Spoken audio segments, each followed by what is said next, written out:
You know the story. We've all seen it a million times. We basically grew up with it, right? That perfect movie moment where two people who are total opposites somehow find love against all odds. It's a really powerful idea, but what if I told you it's also one of the biggest lies we've ever been sold? So, let's pull back the curtain on this Hollywood fantasy and see what the science actually says about finding a love that lasts. You can just picture it right now, can't you? They have a clumsy meet-cute, sparks fly, and by the time the credits roll, they're madly in love. It's a tale as old as movies themselves. And we love this story. We root for them. But when we try to live it out in our own lives, does it actually work?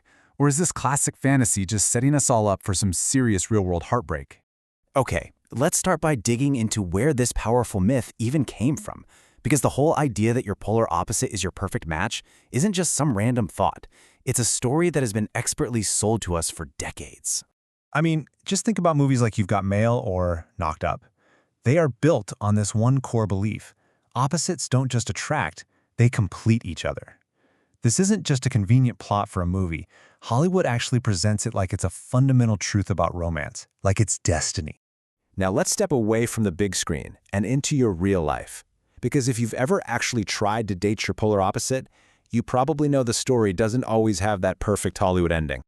And listen, this is so important. If you've been in a relationship like this and it just left you feeling drained and totally misunderstood, it is not because you failed. It's because you were trying to live by a massive psychological myth. You haven't been doing anything wrong. And you are so not alone in believing this. Research shows a staggering 77% of college students firmly believe that opposites attract. This idea is so baked into our culture that most of us just accept it as fact. And this slide just lays out the gap perfectly. The fantasy promises all this excitement and growth, but the reality for so many of us, it's exhaustion, it's frustration. That intriguing mystery that you felt at the beginning slowly turns into a deep, fundamental misunderstanding. It's not balance, it's a constant battle. So, okay, if the opposites attract model is totally broken, then what's the alternative? Well, thankfully, science gives us a really clear answer. It's time to look at the actual blueprint for human connection. The scientific rule that really governs our hearts is a concept called homophily.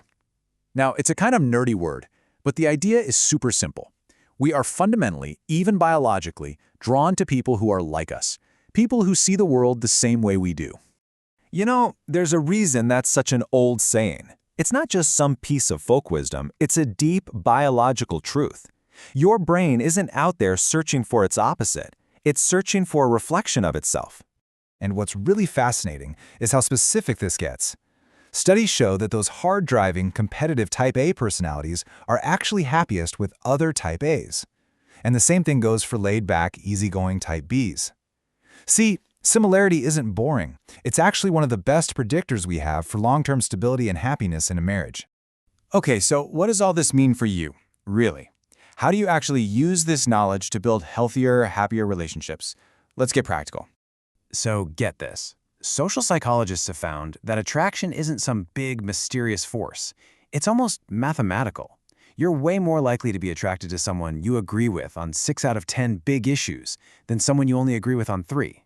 Just think of it like a scale. The more you have in common on the important stuff, the stronger that pull is going to be. So the key here is to focus on the big things. We're not talking about liking the same music or pizza toppings. Who cares about that stuff? We're talking about the deep stuff. Your core values, your fundamental personality, especially a trait like conscientiousness, and where you both see your lives going. That is the bedrock of compatibility. But this is the big question, isn't it? If the science is so clear, why is the idea of opposites attract so darn hard to shake? Well, there are a couple of very human reasons. So 2 powerful forces keep this myth alive. First, it just makes for a way better story. Conflict is drama, right? 2 similar people getting along and agreeing on everything? Well, that's not a very exciting movie. But the second reason is maybe even more important. It's the hope. We kind of hope that someone different can fix our flaws, that they can be the missing piece to our personal puzzle. And this brings us to the most important takeaway from all of this. It's a fundamental shift in how you should see yourself and what you look for in another person. This is it. This is the whole thing. The goal isn't to find someone to complete you, The goal is to find someone whose life plans and values and personality are already heading in the same direction as yours. It is all about alignment, not completion. And please, hear this loud and clear. Expecting someone else to complete you is an impossible burden to put on another person and on the relationship itself. You are not half a person. You are already a whole, complex, beautiful human being. So I want to leave you with this final thought, a simple question that can reframe your entire approach to dating. Instead of asking, do they complete me? Ask yourself this, do they align with me? Stop searching for your other half and start looking for your best fitting partner.